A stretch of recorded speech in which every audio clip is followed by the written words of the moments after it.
Hi everyone, it's AstroTarotJohn here, and today's card is the Seven of Wands from the Marvel Tarot. One of the challenges that I have with some of these more modern tarot decks is that the pip cards, the ace through the tens, are not illustrated really at all. You would hardly know that this is the Marvel Tarot deck. This is the Seven of Wands of the Marvel Tarot deck, but all it's really got is seven wands on it. There's nothing really Marvel on it. And it's really hard for new readers to pick up the Marvel Tarot deck and use it because there's nothing that really tells you what this is all about. Anyway, the Marvel Tarot deck is a really neat deck otherwise, and if you're a Marvel fan, I definitely would recommend it for you. But the Seven of Wands is all about going after the things you want, picking your battles carefully, showing conviction, being defiant, and knowing when to hold back and when to push forward. And a lot of the keys that I'm going to give you today are going to surround that theme. So the first piece of advice I'm going to give you about the Seven of Wands is to be assertive and go after the things you want. A lot of times in the workplace, when I was mentoring folks, I would often be asked, should I apply for this job? And my answer was always, yes, apply for the job. Let those people tell you no. There were many times when I would hear people say there are so many other good candidates and it's very likely that someone else is going to get the job. And often it was true, but I have also heard of situations where all of the people who were maybe more qualified took other positions, decided to turn a position down, or couldn't for one reason or another take a position they were offered, and then it went to someone who might have been further back on the line, but someone who thought there was no way I was going to get this job.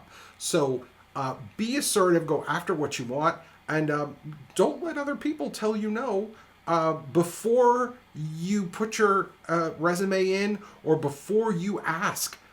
Be assertive and go for it. My second piece of advice to you is to be very careful of what battles you pick. There are some that just aren't worth it, folks. And to be honest, some people just love to fight. I've been in situations where people just want the confrontation. And if you get into a situation where you find that people just want to have a conflict, back away from it. I find that if I get into a situation like that and people just want to fight with me, I don't give them that. Folks, it takes two to fight. And on the Rider-Waite-Smith version of this card, you're going to see a man who is on top of a mountain, and there are 6 people with wands trying to knock him off. Okay? You don't want to be that person if you can help it. So if you are feeling like you're at an impasse or you're stuck or someone is just trying to mess with you by throwing you into conflict after conflict, you don't have to fight that fight. You can back away and don't be afraid to do that. However, part 3 has a very interesting caveat for you today. And part 3 is about the fight.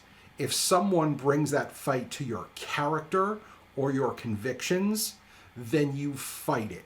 You get in there and you fight it. For example, if someone makes a comment about what flavor ice cream I like, or the fact that I'm a big New England Patriots fan. Sorry, I had to let that one out.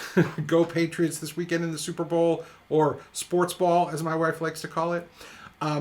If you are a big fan of something, or you like anime, or you like cross-stitch, or whatever it is you like, and someone makes fun of you, big deal.